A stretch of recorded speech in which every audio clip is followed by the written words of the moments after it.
Warahmatullahi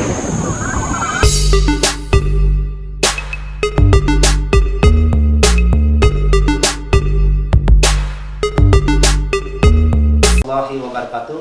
Kita berjumpa kembali di channel Firdaus Water Treatment. Pada hari ini ada kesempatan kita untuk mengulas kembali bagaimana persiapan baik swasta maupun negeri punya kemasan atau punya mesin skala kecil, sedang atau besar ya Pak ya.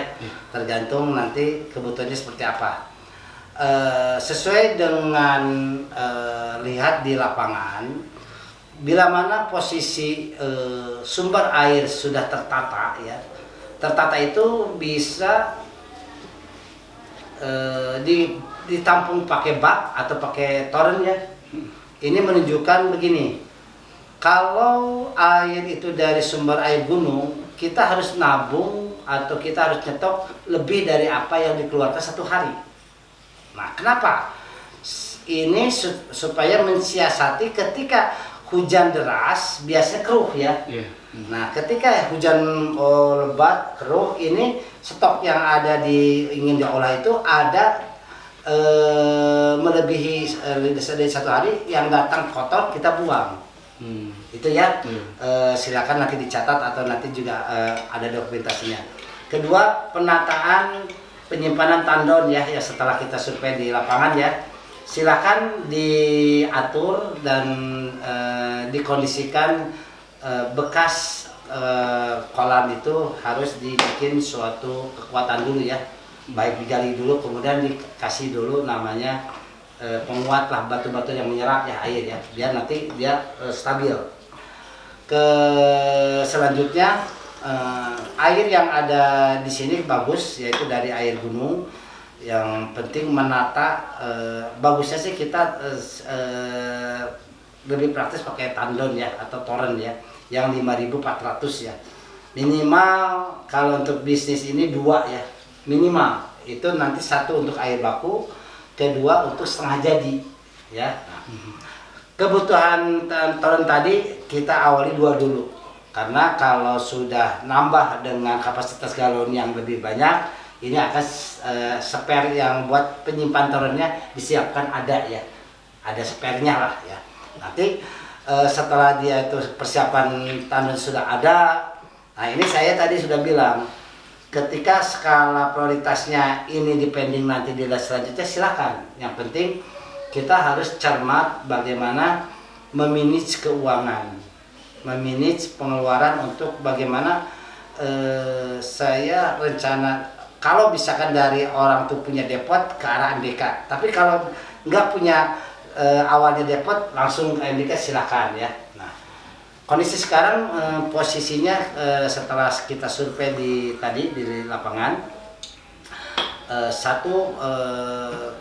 untuk penyimpanan mesin itu bisa disimpan 2 mesin ya, mesin 4 cup dengan kalau misalkan piling galon. Tinggal mungkin yang nyambung dengan kondisi itu, pertanyaannya berapa besar listrik yang harus kita siapkan ya, satu itu. Kemudian saya sudah sampaikan titik mana yang harus dibobok ya, yaitu untuk drainase. Nah ini mungkin Mas juga tanya, kenapa Pak kok harus ada drainase? Nah, fungsinya ada ketika nanti ada pembersihan toren, kemudian ada tetesan dari mesin cup itu, dia masuk ke dalam lubang tadi. Jadi tidak ada si tempat itu basah ya, jadi harus rapi. Nah, kenapa kalau ditanya lagi lantai itu harus kering, supaya kita ruangan itu steril, tidak menghasilkan bakteri kan, betul nggak? Nah, kalau ditanya lebih detail ya. Kemudian penataan yang mesti dilakukan, karena posisi bangunan itu sudah ada dengan tembok, menyikapinya supaya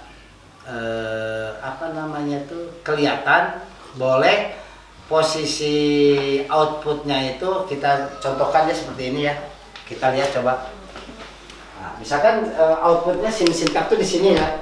Nah, boleh ini outnya saja atau sekalian segini ya untuk nanti kasih kaca biar operator yang itu kelihatan boleh ya. Yang penting nanti lebarnya sesuaikan dengan output dari mesin cup. Misalkan dibobok nanti ininya kaca, yang bawahnya pakai tirai plastik ya. Ini contoh lah ininya.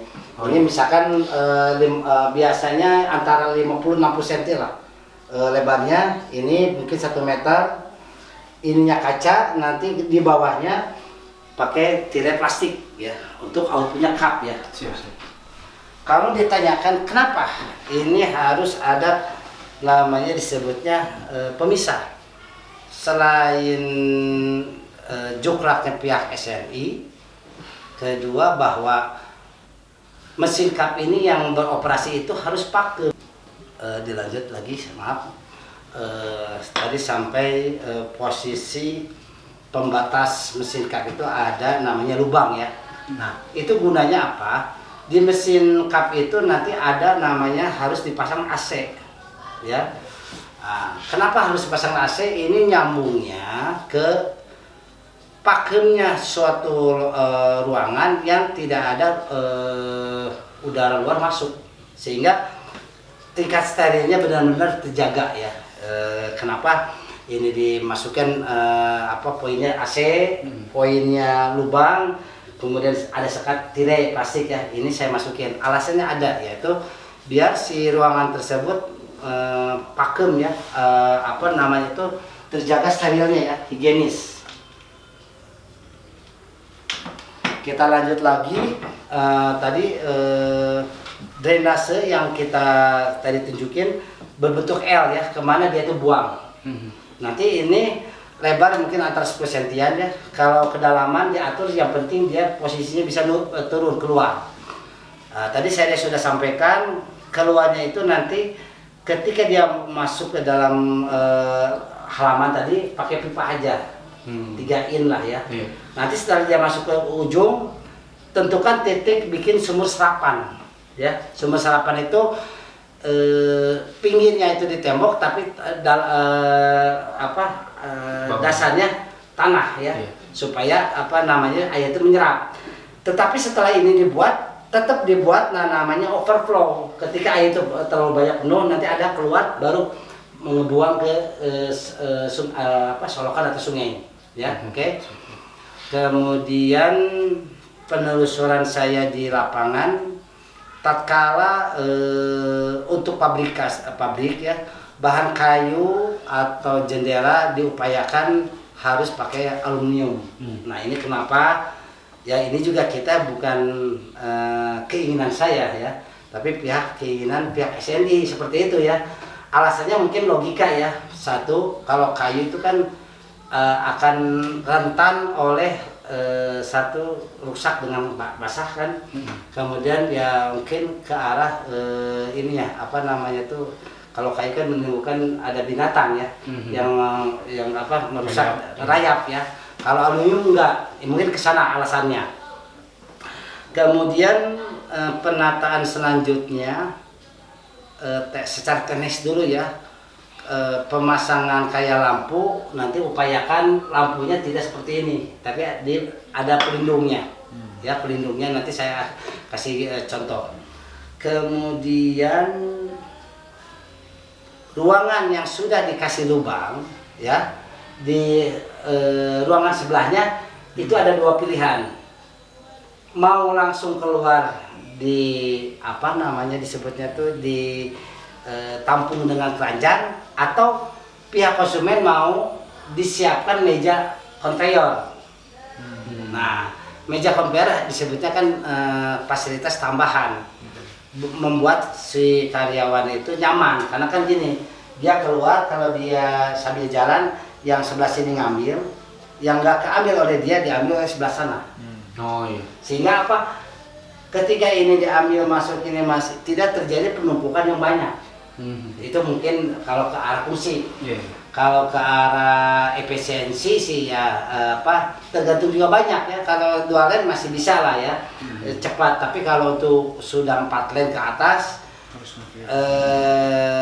wajib saya sarankan. Kenapa? Nggak imbang ya. Keluarnya cepat, menata masukin ke dusnya terburu-buru nantinya. Karena kan datang begini kan, acak-acakan lah. Nah, kemudian menata yang lebih lanjut lagi setelah saya lihat posisi di bangunan sana, ada bangunan yang nanti itu di delete ya atau ditiadakan ya karena unsur apa disebutnya tuh ingin higienis, kedua kelayakan lulusnya nanti SNI. Oke ya, udah 4, coba silakan tanya biar loading dulu nih. Silakan, ada yang tanyakan nggak yang di kondisi itu apa yang takutnya saya kelewat, mau ditanyakan mengenai lokasi yang tadi yang mau direnovasi gitu. Ya itu tadi terutama kan kalau misalnya kita tadi kan untuk mesin kita itu kan harus ada, atau Bapak tadi mungkin dibongkar, ada dipisahin gitu loh. Filternya itu Pak. Oh iya, oke, itu satu. Nanti saya sambung ke sana.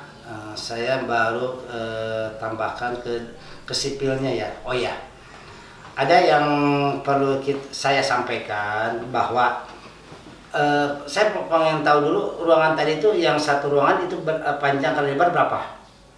Yang besar atau yang kecil? Yang ada partisi aluminiumnya. Oh, yang bakalan dibuat ya, mesinnya itu. Yang satu ruangan aja yang tadi yang ada lemari aluminium depot.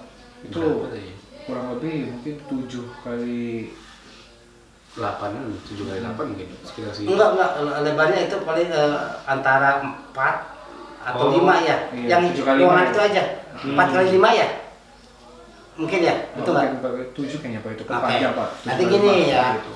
kalau di si ruangan itu 6 ya, ini pas ya. Kalau 6 nanti kita cek lagi ya, hitung. Karena begini, konsepnya cup atau galon atau botol, space minimal banget lebarnya itu harus 3 meter. Lebar kalau cup ya kalau 2 lane 3 meter bisa, tapi kalau untuk 4 lane minimal 4 meter. Ya, kenapa? Space 1 meter untuk operator masukin cup, 3 meter kalau 4 lane itu bodinya Pak. Nah, jadi kalau ibaratkan gini ya, ini mesin cup nih. Nah, ini kan biasanya lebar kalau mesin itu antara 80 sampai 1 meter lebarnya. Space ini 1 meter, ini 1 meter, jadi kita diakumulasikan 3 meter. Biar untuk periksa sebelah sini mudah, sebelah sini bisa mudah. Kemudian posisi ini panjang, kalau untuk 2 lane itu tidak nyampe 3 meter ya, 2 meter lebih ya. Nah, itu nanti kalau ibaratkan ini output nih, nanti mantapnya di sini di tembok, ya kan? Nah, tembok ini nanti kita bobok kan, sesuai nanti lebarnya itu. Saya tadi udah kasih tahu bahwa kalau ingin kelihatan mesinnya agak tinggi biar orang yang lagi kerja ketahuan lagi kerja enggak ya. Kalau pakai kaca, kalau cuma lubang aja kan takutnya gimana dia nggak kelihatan. Karena posisi di ruang mesin cup itu pakem, nggak boleh keluar masuk pintu. Nah makanya nanti saya akan ke lapangan lagi untuk menata ruangan. Boleh dicatat. Perbedaan alur proses atau ruangan deposisi ulang dengan AMDK jelas jauh ya. Karena kalau untuk AMDK itu kan mesinnya saja harus pakem dan higienis. Nah, otomatis di sana ada disebutnya ada ruang water treatment disekat ya. Kedua ada ruang tempat mesin peeling baik cup, botol atau galon. Sebelum masuk ke dalam ruangan peeling, nanti operator itu harus masuk ke ruang antara. Nah, ruang antara itu apa? Jadi ketika pintu masuk itu nggak langsung, dia harus ada jeda pintu antara dulu. Nanti kita bicarakan di lapangan. Ruang antar itu begini contohnya, kita coba lihat ya, seperti ini. Supaya mudah kita ibaratkan ini, misalkan ini ruangan yang tadi ya. Nah, ini pintu yang dari sana. Nah, ketika dia masuk, jangan langsung mesin. Dia harus ini pintu disekat, ini pintu dulu lorong. Nanti di sini ada tempat cuci tangan, kemudian ada loker untuk penyimpanan baju kerja. Kemudian nanti yang lebih detail lagi, disiapkan bikin bak untuk celup kaki ya. Kenapa? Jadi ini wajib. Jadi di ruangan sebelum masuk ruangan tahan itu ada bak. Kita contohkannya bak paling panjangnya sekitar 50 cm, lebar lah 50 cm. Ketinggiannya yang mungkin segini berapa ya. Nanti lubangnya harus pas. Dan dipakai namanya lubang itu kayak CO ya, bisa tutup. Dia itu nanti dikasih air, kemudian dikasih disinfektan. Kaki pakai sepatu bot, dia masukin. Kemudian yang angkat satu lagi, dia ada keset keringin. Jadi menunjukkan sepatunya juga harus steril, ya. Nah, udah gitu cuci tangan, dia ganti pakaian, barulah dia masuk pintunya ke ruangan tadi, paham ya? Jadi ini ibaratkan ini nih ruangan tadi mesin. Jadi pas ini pintu, coba lihat Mas, misalkan ini pintu yang tadi, enggak langsung ke mesin, ada penahan dulu. Di sini baru dibikin tadi cuci tangan, mau seluruh kaki, barulah di sini pintu, baru masuk ke ruangan tadi mesin kap, ya, paham ya? Ini nanti kita atur di mana ruang antara itu, nanti kita atur di sana di lapangan. Kemudian tadi pertanyaan tadi ya, sebentar. Copot tadi kan. Karena konsepnya pabrik AMDK, walaupun space-nya kecil, tetap kita mengikuti aturan main yang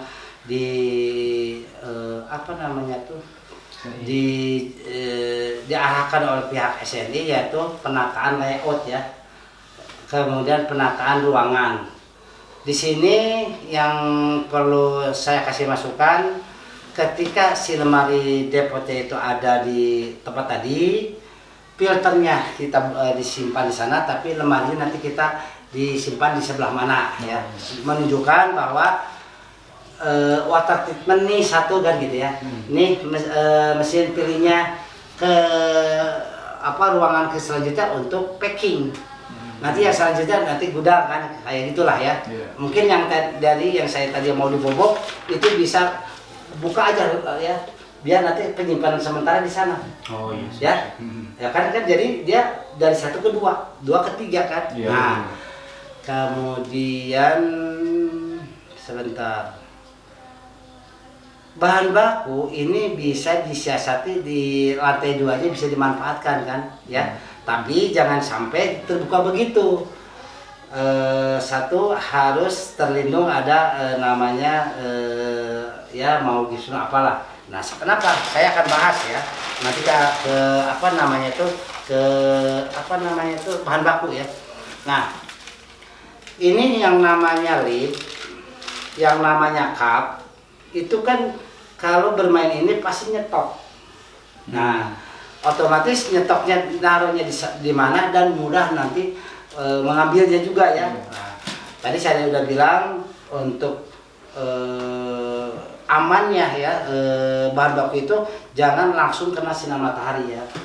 Nah, nanti dia akan cepat tergas, rusak. Ini juga sama ya. Jadi sifatnya plastik, jangan kepanasan langsung, jadi ada namanya itu tahanan lah. Kemudian bicara pendukung daripada mesin cup ini, disebutnya ini lid ya. Ini ada contoh yang saya sudah bikin. Ini ketebalannya 52, tapi kalau ingin lebih aman 55 sampai 57 mikron ya. Ini ininya ya, ketebalan ininya. Boleh dipegang. Nah, ini 52 ini. Nah, kalau lebih tebal lagi nanti 55 sampai 57. Nah, kita akan jelaskan mekanisme langkah apa sih yang pihak Mas ya yang harus disiapkan ya. Nah,